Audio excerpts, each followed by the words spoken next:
Well, thanks for tuning in with me. I'm Madison Foglio. It was a clash of political titans last night in Atlanta as President Joe Biden and former President Donald Trump squared off in the first debate of the 2024 election season, marking the first debate between a former sitting U.S. president and a current sitting U.S. president. Joining us now from our D.C. studio in Washington is our Washington Bureau correspondent, Molly Martinez. Molly, thank you for joining us this morning. I want to get right to it, Molly. What do you think the main takeaways from last night's debate were? Oh, sorry, Madison.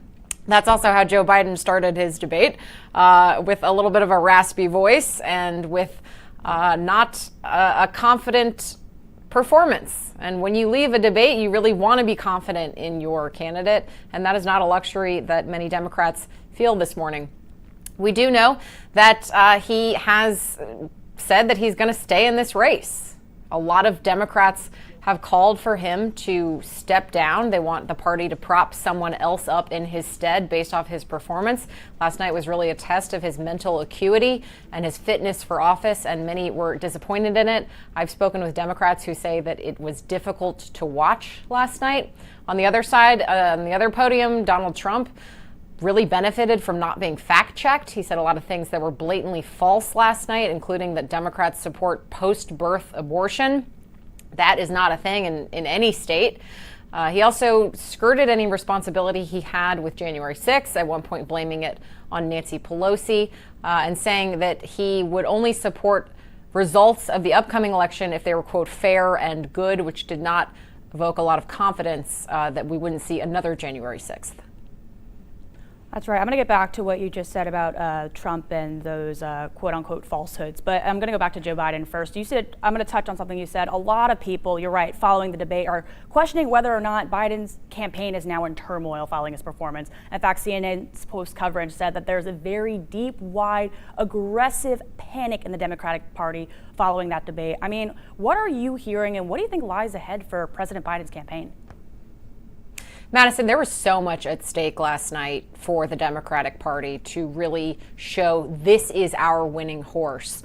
And the panic comes from his performance last night. Andrew Yang said, I've debated Joe Biden many times, but the Joe Biden I debated was not the Joe Biden on stage last night. He looked impaired. It seems as if his age is catching up to him. And that is something that the Democratic Party has not talked about, and it's something that they did not want to make a front and center issue in this campaign, but now they're having a reckoning with it. And so, like I said, his administration says that he does not plan on stepping down. It's going to be very interesting to see what the next few weeks look like. In a month and a half, it is the nominating convention for the Democrats, and we are a few short months away from the election itself. So whether or not there's going to be a party fission here between their winning horse, like I said, and the actual party, what's going to happen, we don't know. But so far, Joe Biden's digging his heels in and says he's staying in this race.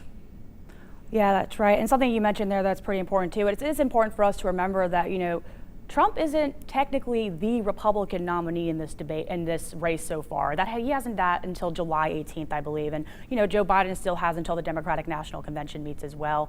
And, I want to talk about recent polling that there was conducted going into this debate. The recent New York Times Siena polling said that 60% of voters found or expected Trump to do very well and had high expectations for him.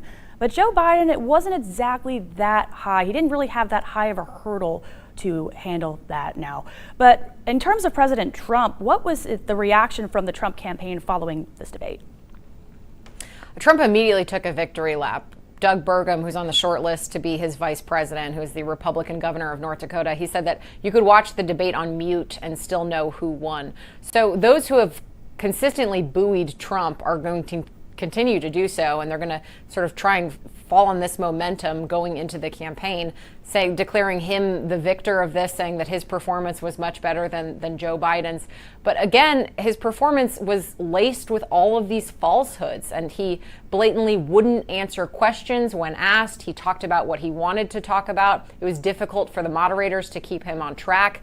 And so it depends on, who you're rooting for, who you're going to continue to root for. A lot of people's opinions are calcified and they're going to continue to support their candidates. But I think the difference now is that Democrats who felt that way before may have changed their mind based off last night. Right. Do you think the American voters got the answers they were looking for from this debate?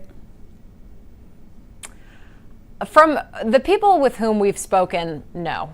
There have been a lot of sort of exit pollings from that debate of undecided voters as to whether or not they found any clarity last night, and the overwhelming majority said no.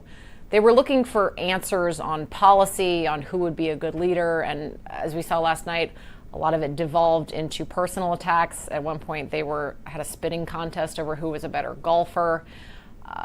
Back to what I originally said, for many people, it was difficult to watch. Right, and one thing I noticed, and I think everyone noticed home, there was a lot of focus on CNN's format for this debate, having to mute the mics in between. And what do you think CNN was trying to get out of that? I think they really learned a lesson from 2020 in which the debate turned into a cacophony of people talking over each other. There were 76 interruptions in the last debate. So they really wanted to streamline a more civil discourse and really get to what the people were saying and cut out the noise. That's another reason why they didn't have an audience. An audience is a really good barometer of how you are performing. It's instant gratification. You know how you're doing. You know if you're winning the room over. And stripping that really made this debate kind of weird.